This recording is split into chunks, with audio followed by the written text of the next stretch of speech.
Hello friends, स्वागत है आप सबका मेरे चैनल टारगेट विद विकी में। आज हम देखने वाले हैं भारतीय भारतीय संविधान के भाग और भारतीय संविधान की अनुसूचियों के बारे में देखेंगे। तो चलिए शुरू करते हैं। तो हमारा फर्स्ट क्वेश्चन है,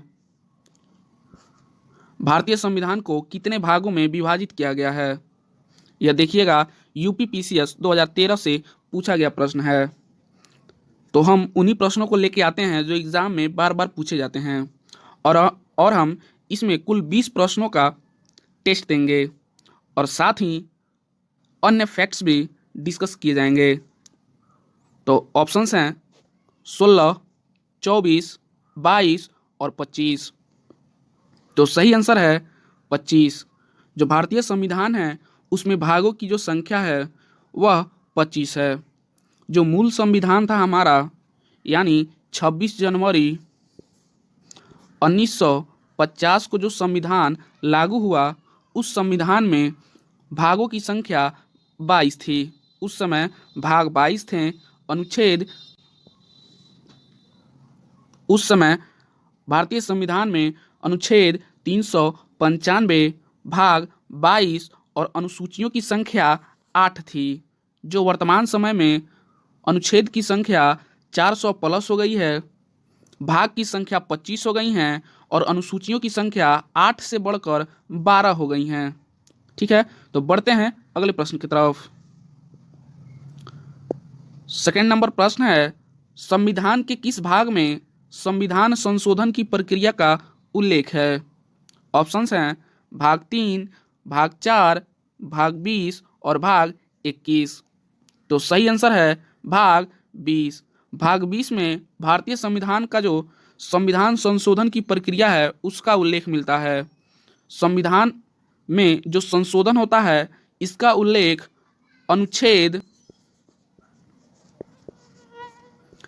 368 में भी मिलता है। 368 में संविधान संशोधन का उल्लेख भी मिलता है। बढ़ते हैं अगले प्रश्न की तरफ। संविधान के किस भाग में पंचायती राज व्यवस्था संबंधी प्रावधान दिए गए हैं?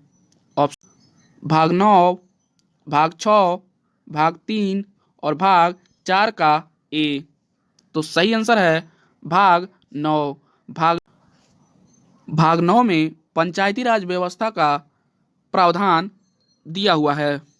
बढ़ते हैं अगले प्रश्न की तरफ।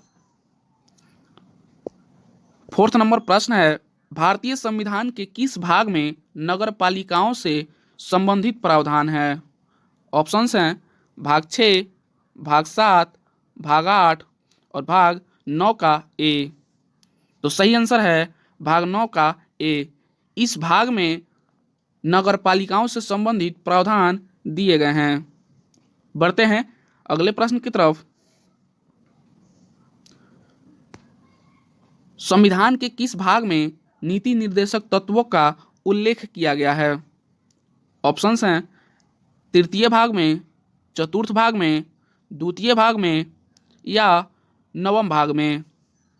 तो सही आंसर है ऑप्शन बी, चतुर्थ भाग में। जो भारतीय संविधान में नीति निर्देशक तत्व है यह भाग 4 में दिया हुआ है तथा यह अनुच्छेद 36 से 51 तक है। नीति निर्देशक तत्व को भारतीय संविधान में आयरलैंड से लिया गया है।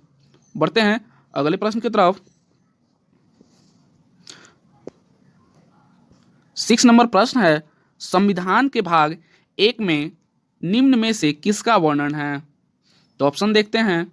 ऑप्शंस हैं संघ और उसका राज्य क्षेत्र, नागरिकता, मूल अधिकार, राज्य के नीति निर्देशक तत्व।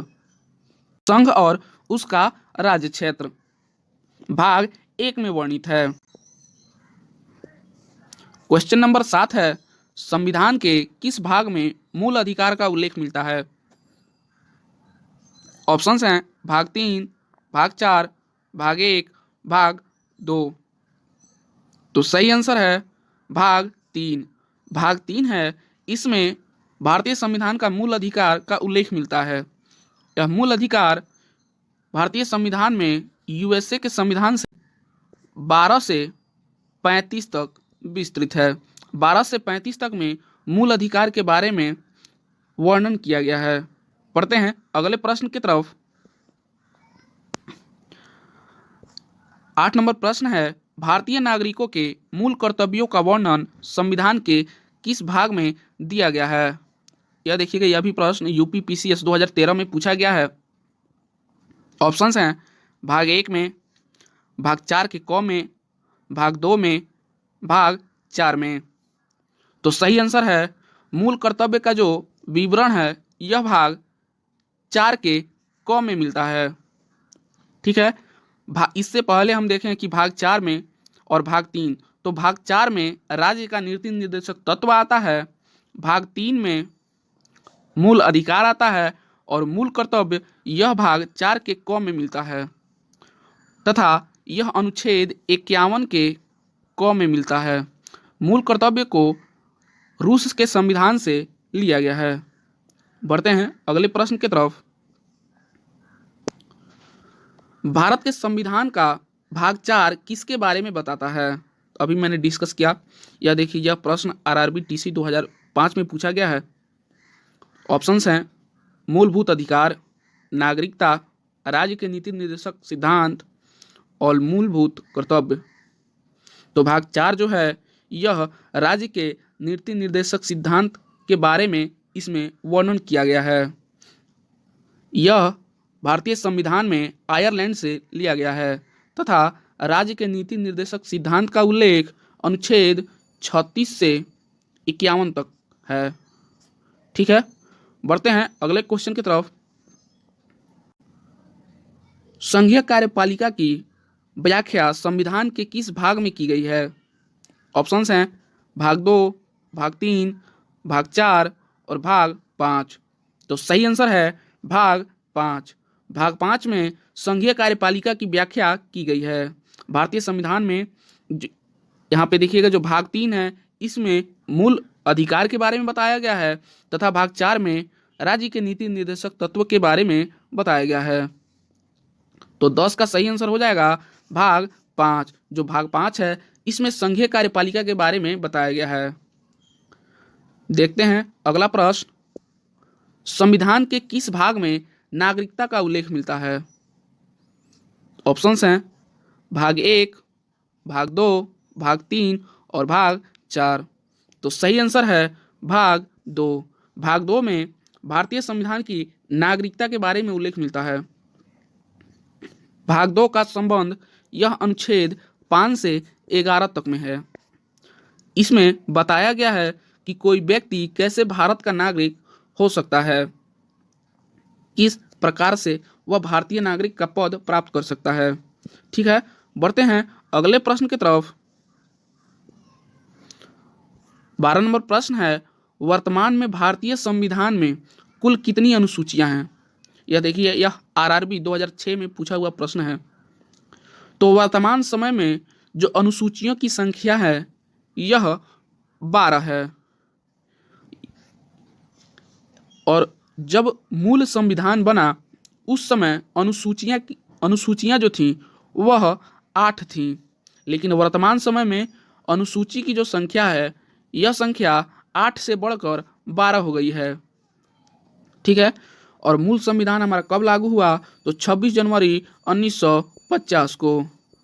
ठीक है, और इस 8 से बढ़कर जब 12 हुई तो जिसमें 9वीं अनुसूची, 10वीं अनुसूची, 11वीं अनुसूची और 12वीं अनुसूची, ये 4 अनुसूचियां अलग अलग समय में भारतीय संविधान में जोड़ी गई हैं, जिसके बारे में हम आगे के क्वेश्चन में डिस्कस करेंगे। बढ़ते हैं 13 नंबर प्रश्न पे। संविधान सभा द्वारा अंतिम रूप से पारित संविधान में कुल कितनी अनुसूचियां थीं?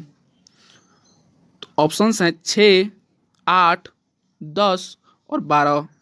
तो सही आंसर है 8। मैंने अभी पिछले क्वेश्चन में बताया कि जब भारतीय संविधान अंतिम रूप से पारित हुआ यानी 26 जनवरी 1950 में जब यह पारित हुआ उस समय अनुसूची की संख्या कितनी थी?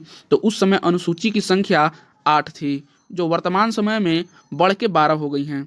लेकिन यह क्वेश्चन पूछ रहा है कि जब अंतिम रूप से संविधान पारित हुआ था उस समय अनुसूची की संख्या कितनी थी? तो उस समय अनुसूची की जो संख्या थी वह 8 थी। और 8वीं अनुसूची में हमें भाषा के बारे में जानकारी मिलती है। ठीक है, बढ़ते हैं अगले प्रश्न की तरफ। 14 नंबर प्रश्न है, किस संविधान संशोधन अधिनियम द्वारा भारतीय संविधान में 9वीं अनुसूची जोड़ी गई? तो अभी मैंने चर्चा किया कि जो मूल संविधान था उस मूल संविधान में 8 अनुसूचियां थीं। इसके बाद 9वीं अनुसूची जोड़ी गई, 10वीं अनुसूची जोड़ी गई, 11वीं अनुसूची जोड़ी गई और 12वीं अनुसूची जोड़ी गई। यह 4 अनुसूचियां भारतीय संविधान की जो अनुसूची हैं उसमें यह 4 अनुसूचियां जोड़ी गई। तो जो 9वीं अनुसूची है यह पहले संविधान संशोधन में जोड़ी गई थी। पहला संविधान संशोधन 1951 में हुआ था। 52वें संविधान संशोधन अधिनियम द्वारा 1985 ईस्वी में कौन सी अनुसूची को भारतीय संविधान में शामिल किया गया? ऑप्शंस हैं 9वीं अनुसूची, 10वीं अनुसूची, 11वीं अनुसूची और 12वीं अनुसूची। तो सही आंसर है 10वीं अनुसूची। भारतीय संविधान में पहले 8 अनुसूचियां थीं, जिसमें 9वीं अनुसूची प्रथम संविधान संशोधन 1951 में जोड़ा गया, जबकि जो 10वीं अनुसूची थी वह 52वें संविधान संशोधन 1985 में जोड़ा गया। और इस 10वीं अनुसूची में दल बदल कानून के बारे में बताया गया है। दल बदल जो कानून है इसे गैर कानूनी बताया गया है। बढ़ते हैं अगले प्रश्न की तरफ। 16 नंबर प्रश्न है, 73वें संविधान संशोधन अधिनियम द्वारा भारतीय संविधान में कौन सी अनुसूची जोड़ी गई? तो सही आंसर हो जाएगा 11वीं अनुसूची। 11वीं अनुसूची को 73वें संविधान संशोधन 1993 के तहत जोड़ा गया है। ठीक है, देखते हैं नेक्स्ट क्वेश्चन। 74वें संविधान संशोधन अधिनियम द्वारा भारतीय संविधान में कौन सी अनुसूची को जोड़ी गई है? ऑप्शंस हैं 9वीं अनुसूची, 10वीं अनुसूची, 11वीं अनुसूची और 12वीं अनुसूची। तो सही आंसर है 12वीं अनुसूची। 12वीं अनुसूची को 74वें संविधान संशोधन 1993 में जोड़ा गया। बारी बारी से अब ये 4 अनुसूचियां हैं जो अलग अलग समय में भारतीय संविधान में जोड़ी गई। इसके बारे में हम चर्चा कर लेते हैं। जो 9वीं अनुसूची है यह प्रथम संविधान संशोधन 1951 में जोड़ा गया। ठीक है, और 10वीं अनुसूची थी भारतीय संविधान में 52वां संविधान संशोधन 1985 में जोड़ा गया। और 11वीं अनुसूची यह 73वें संविधान संशोधन 1993 के तहत जोड़ा गया। और 12वीं अनुसूची 74वें संविधान संशोधन 1993 के तहत जोड़ा गया। 1993 में 73वें संविधान संशोधन तथा 74वें संविधान संशोधन यह दोनों संशोधन 1993 में ही हुए थे। बढ़ते हैं नेक्स्ट क्वेश्चन की तरफ। संविधान की द्वितीय अनुसूची का संबंध किससे है? ऑप्शंस हैं राज्यसभा में प्रतिनिधित्व से, भाषा से, शपथ ग्रहण से, महत्वपूर्ण पदाधिकारियों के वेतन से। तो सही आंसर है ऑप्शन डी, जो महत्वपूर्ण पदाधिकारी हैं उनके वेतन से संबंधित है दूसरी अनुसूची। ठीक है, बढ़ते हैं नेक्स्ट क्वेश्चन की तरफ। भारतीय संविधान की 10वीं अनुसूची किससे संबंधित है? यह प्रश्न CGPSC 2012 में पूछा गया है। ऑप्शंस हैं दल बदल कानून, संघ की भाषाएं, जम्मू कश्मीर को विशेष दर्जा, इनमें से कोई नहीं। तो मैंने पहले ही बता दिया है कि जो 10वीं अनुसूची है उस 10वीं अनुसूची में दल बदल कानून के बारे में बताया गया है कि जो दल बदल कानून है यह गैर कानूनी बताया गया है। किस अनुसूची में? तो 10वीं अनुसूची में। 10वीं अनुसूची 52वें संविधान संशोधन 1985 के तहत भारतीय संविधान में जोड़ा गया था। 20 नंबर प्रश्न है, निम्नलिखित में से कौन नई जोड़ी गई अनुसूची नहीं है?